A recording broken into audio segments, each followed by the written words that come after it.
barbers in the family. Nice job, guys.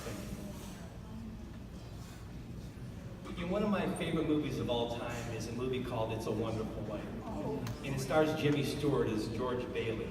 And although George did not make it big in terms of wealth, he did when it came to impacting people's lives in little town of Bedford Falls. In fact, the last line in that movie, which I recall, his brother made a toast. He said, "To my brother George, the richest man in town." Well, like George, I think my dad too was the richest man in town. Not because of the material things, but because he touched so many people in so many positive and influential ways. It all began with that move to Michigan in the 60s, and that was a courageous decision for my dad to move up, away from his family and friends and so on, especially a young wife and 4 little boys. But I think we all agree that he made the right move.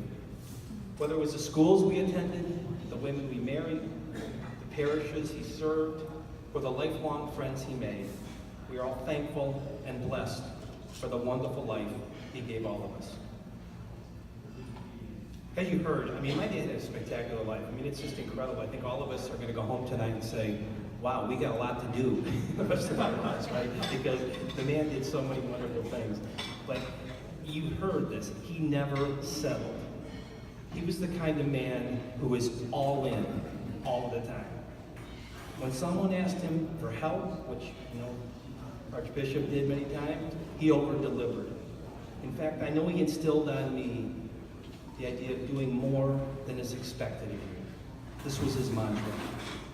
And although he worked at Chrysler's, he worked for 34 years and often had to travel, to Mack Avenue, Detroit, from our town and from our home in Shelby Township, which was over an hour drive. Somehow he came back and got still involved in all those causes and all those organizations and all those things that you heard about today. For example, another fun fact, he was the commissioner of Shelby Township's bicentennial in 1976. He had all sorts of activities planned. Now, most people would do a couple things. My dad had a parade, had a concert with Harry Chapin, had a dance. My band played at the dance, by the way, or whatever. He had an interdenominational choir. I mean, he did 10 things, and he did them all spectacular, which is another way, again, of my dad being all in. When someone gave him that assignment and said, okay, you're in charge, he was going to over-deliver. He was also Charter Township, again, I don't know how he did all this. He was Charter Township Commissioner in Shelby Township, member of the Economic Development Committee, active in the Rotary Club, and led the creation of Eisenhower High School's first athletic booster club, where all my brothers went to school. A couple of weeks ago, when Dad was, not doing well, but he hadn't been outside in a couple of months. And I asked the nurse, can I take him outside in a wheelchair? And they said, okay, in the courtyard. And he was pretty coherent that day, and he knew, as we all know, and that's why there's nothing to worry about here, because we all know how much we loved him, and he knew how much, he loved us and so on. But I asked him, I talked to him a little bit about work and family. He started asking some questions. And I said, hey, Dad, I just want you to know, from me, I think the single biggest achievement in your entire life, with all the things you've done, was that you overcame a serious personal health challenge that you had in your 30s. Many people, I said, could have buckled. But you stood up like a man and conquered it. And I said, I'm so proud of you for that. Because it was a scary time for my mom and for my brothers. In fact, Dad took that life challenge and later applied it to another rewarding cause. He became involved in MIRA, which is the Mental Illness Research Organization, where he actually helped educate the clergy of Metro Detroit on the tools to determine whether it were either spiritual or psychological. Again, a tremendous way to take a challenge which he overcame and applied it and added value to other people. Sports, again, we heard some great stories about sports, and he loved and watching us play football and so on. And I think we calculated he may have attended over 600 games in his lifetime for my brothers and the grandchildren and so on. And he really did love playing, the one when Terry and I were at Wayne State, that was a special moment. But one thing that I recall, I hated practice, all I wanted to do was play a game, is that practice field. And my dad worked at Chrysler in Highland Park.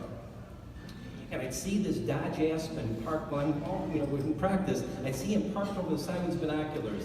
He'd sneak out of work from Chrysler, and he'd be watching Terry and I, putting extra pressure on me that I catch everything, and Terry throws a good pass every time. But, that just showed how much he loved being around us, and he didn't want to miss a practice, of course, when I was on a game. And then, games were phenomenal. Most people go out and party after football games, right? We'd go back to the house, sit in the kitchen table, and talk to Dad and Mom about the game and so on. So that was, he loved that, and he appreciated that.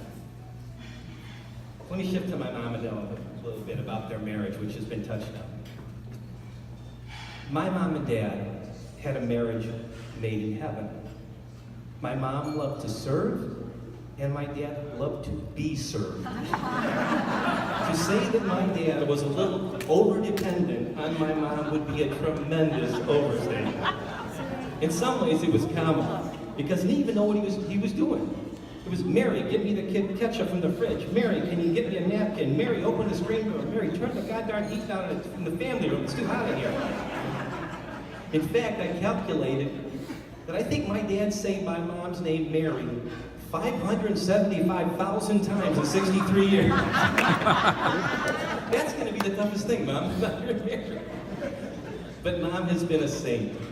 She always graciously took care of my dad, and certainly the last years, she became not only his wife, his cook, and his housekeeper, but also his caregiver. Thank you so much, Mom, for all you did for Dad. He was always grateful and told you he loved you, probably just about as many times as he said your name. So you guys, everyone knows here that my dad had I call it a bigger-than-life persona, right? He was gracious, gregarious, grateful. He was loving, emotional, and always interested in others. He was a great husband, brother, father, grandfather, great-grandfather, friend, colleague, and spiritual advisor. He was always more comfortable in a hug and a kiss than a handshake. I think he used to scare the heck out of some of the waitresses when he went to, go to breakfast, because he would always call them honey or sweetie. They're not used to that.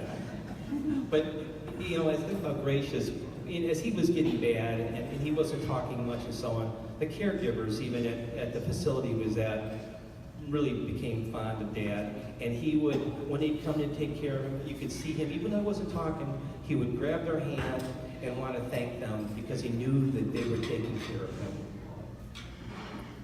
My dad loved his family more than anything, and particularly loved a couple nights a year going out with just the guys. We would take him out on his birthday or around Christmas with just the brothers and the grandsons. And he was always take the time to sort of stop everything and thank everybody and how important this was and how much he loved us all and how proud he was and so on. And of course, he'd slip the waitress a $20 bill, even before we start, to even get order a drink. And then, of course, he would give him the American Express card, even though he'd say, Dad, we're paying, don't worry about it. But he always wanted to do it. It really meant a lot, He had particular affection for his 4 granddaughters. He loved to see them and always said how beautiful they all were. They, of course, reciprocated their affection. And loved to hear his many unique and memorable phrases. In fact, they shared a list of all the phrases that their grandfather made at the 50th anniversary celebration, which is still fun to recall.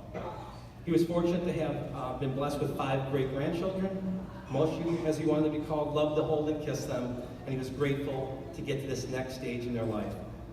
And lastly, of course, as mentioned, he loved his sister Helen Dora and his brother Frank. I'm so glad, Uncle Frank, that you had a chance to say goodbye to Dad a couple of weeks ago. Uncle Frank, the torch has been passed on to you. I'd like to conclude my remarks first by thanking everyone again for being here today to honor and pay respect for my dad. I appreciate all of the clergy and the wonderful service last night and today. In fact, I was thinking today that Sedacusta was pretty special last night.